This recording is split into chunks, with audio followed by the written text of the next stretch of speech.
पटरी पर चील चुड़ैल की मौत। रामगढ़ नाम के एक छोटे से गांव में अर्जुन नाम का एक लड़का अपनी बीवी आरती के साथ रहा करता था। आरती और अर्जुन की अभी अभी नई शादी हुई थी। अर्जुन बहुत खुश था क्योंकि उसकी शादी होने के साथ ही उसकी रेलवे में नौकरी लगी थी।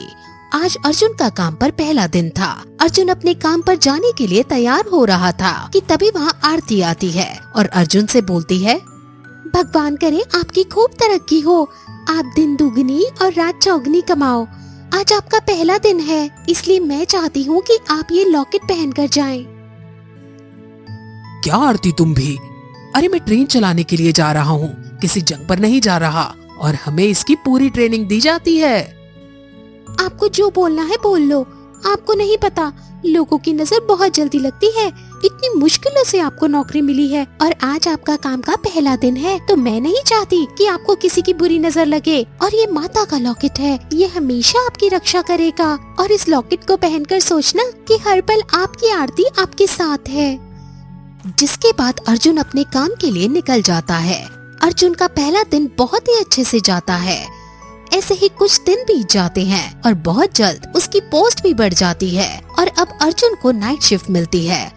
जैसे ही अर्जुन की नाइट शिफ्ट का काम मिलता है, अर्जुन घर पर आकर ये बात आरती को बताता है। जिसके बाद आरती अर्जुन से बोलती है, क्या नाइट शिफ्ट? डे शिफ्ट के लिए बोलिए ना, क्या पता आपको फिर से डे शिफ्ट मिल जाए। आरती तुम बेकार में परेशान हो रही हो, कुछ नहीं होगा और मैं कोई छोटा बच्चा थोड़ी ना हूँ। अच्छा मैं चलता हूँ, काम के लिए लेट हो रहा है। अच्छा ध्यान से जाना और अपना ख्याल भी रखना। इतना बोलकर अर्जुन अपनी नाइट शिफ्ट के लिए निकल जाता है। आज नाइट शिफ्ट में अर्जुन का पहला दिन था और उसे आज नए रूट पर ट्रेन चलानी थी। अर्जुन अपने काम के लिए बहुत उत्सुक था और वह अपनी ट्रेन लेकर आजमगढ़ नाम के गांव के लिए निकल जाता है। कुछ दूरी पर जाने के बाद वह किसी स्टेशन पर 5 मिनट के लिए रुकता है। उसके बाद फिर से अपनी ट्रेन चालू करता है।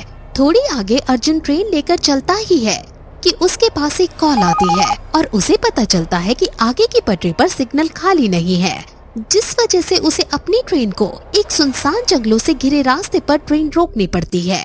ट्रेन रोकने के बाद अर्जुन अपनी बीवी को फोन करता है। तुम ठीक हो ना? घर में अकेले डर तो नहीं लग रहा? हाँ मैं बिल्कुल ठीक हूँ। अच्छा अभी आपने मुझे फोन किया, आप फ्री है क्या? हाँ आगे सिग्नल खाली नहीं है। जब तक मैं ट्रेन पटरी से नहीं चली जाती तब तक मैं ट्रेन नहीं चला सकता। अच्छा सुनो, सिग्नल मिल चुका है, मैं तुमसे थोड़ी देर बाद बात करता हूँ। इतना बोलकर अर्जुन फोन रख देता है और अपनी ट्रेन चालू करने लग जाता है। अर्जुन ट्रेन चालू करने से पहले ट्रेन की लाइट जलाता है और देखता है कि उसकी ट्रेन के आगे पटरी पर कोई खड़ा है। ये देखकर अर्जुन ट्रेन के हॉर्न को बजाना शुरू कर देता है, पर ट्रेन के सामने से वो साया नहीं हटता। जिसके बाद अर्जुन को गुस्सा आ जाता है और वो अपने इंजन के दरवाजे पर खड़े होकर आवाज देता है, हाँ भाई जो भी हो हट जाओ, मैं अपनी ट्रेन चालू करने जा रहा हूँ। अगर ट्रेन एक बार चल गई तो इस पटरी पर तुम्हारी मौत हो जाएगी। अर्जुन के बार बार बोलने पर भी वो साया अपनी जगह से टस से मस नहीं होता। जिसके बाद अर्जुन का गुस्सा और भी ज्यादा बढ़ जाता है और वो ट्रेन से उतरकर उस साए की ओर जाता है। रात का समय होता है और बहुत ही ज्यादा अंधेरा भी। इस वजह से अर्जुन को नहीं पता चल पाता कि वो साया किसका है। पर जब अर्जुन उसके पास आता है तो उसे दिखाई देता है कि पटरी पर कोई औरत सफेद साड़ी में बैठी है। जिसके बाद अर्जुन अपने गुस्से को कंट्रोल में करके बोलता है, बहन जी आप कौन है? क्या आप मरना चाहती हैं? आपको मरने के लिए कोई दूसरी ट्रेन दिखाई नहीं दी जो आप मेरी ट्रेन के सामने आ गई हो?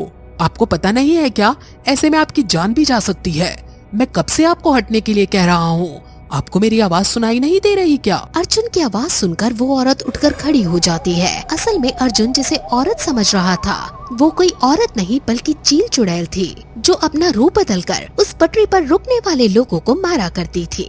अब चुड़ैल अर्जुन की ओर बढ़ने लगती है। अर्जुन जब उस चुड़ैल को देखता है तो उसके रोंगटे खड़े हो जाते हैं। अर्जुन चिल्लाने की कोशिश करता है पर उसकी आवाज नहीं निकलती। अब चुड़ैल अर्जुन की ओर धीरे धीरे चलने लगती है। अर्जुन अपनी जान बचाने के लिए ट्रेन की ओर भागता है, जहाँ वो देखता है कि उसके साथी उसको आवाज लगा रहे हैं। अर्जुन हमने ट्रेन चालू कर दी है, तू जल्दी से ट्रेन में चढ़ जा, वरना ये रूप बदलने वाली चील चुड़ैल तुझे भी मार डालेगी। ये एक चील चुड़ैल है जो इस पटरी पर ही रहती है। इस पटरी पर रुकने वाले हर ट्रेन को ये चुड़ैल अपना शिकार बनाती है, क्योंकि उसकी मौत एक हादसे में इसी पटरी पर हुई थी। बस तभी से ये चुड़ैल यहाँ पर रुकने वाली हर ट्रेन को अपना शिकार बनाती है। सुनने में तो ये भी आया है कि इस चुड़ैल की मौत भी इसी पटरी पर लिखी है, परंतु तब जब कोई मनुष्य इसके चंगुल से बच जाएगा और वो अपनी ट्रेन से इसको टक्कर मार कर जाएगा। और हमें लगता है अर्जुन वो इंसान तुम हो, इसलिए जल्दी से ट्रेन में चढ़ जाओ। चुड़ैल की कहानी सुनने के बाद अर्जुन के पैरों की स्पीड बढ़ने लगती है। चुड़ैल जैसे ही उसे अपने पंजों में दबोचने की कोशिश करती है, चुड़ैल को एक जोरदार झटका लगता है और वो उसी पटरी पर गिर जाती है, जिसके बाद अर्जुन जल्दी से ट्रेन में चढ़ जाता है और ट्रेन उस चुड़ैल को टक्कर मारकर चली जाती है, जिसमें उस चुड़ैल की मौत हो जाती है। उसकी मौत होने के बाद अर्जुन के साथी अर्जुन से बोलते हैं, दोस्त, लगता है भगवान का आशीर्वाद तेरे साथ है, क्योंकि आज से पहले ऐसा कभी नहीं हुआ कि इस चुड़ैल ने अपना रूप बदलकर किसी इंसान को अपने चंगुल में पकड़ा हो और वह उसके चंगुल से बच गया हो। तभी अर्जुन अपने गले पर हाथ रखकर भगवान को शुक्रिया करता है और वो देखता है कि उसके गले में भगवान जी का लॉकेट है, जो कि उसकी बीवी ने उसे दिया था। जिसके बाद वो अपनी बीवी और भगवान दोनों को धन्यवाद करता है।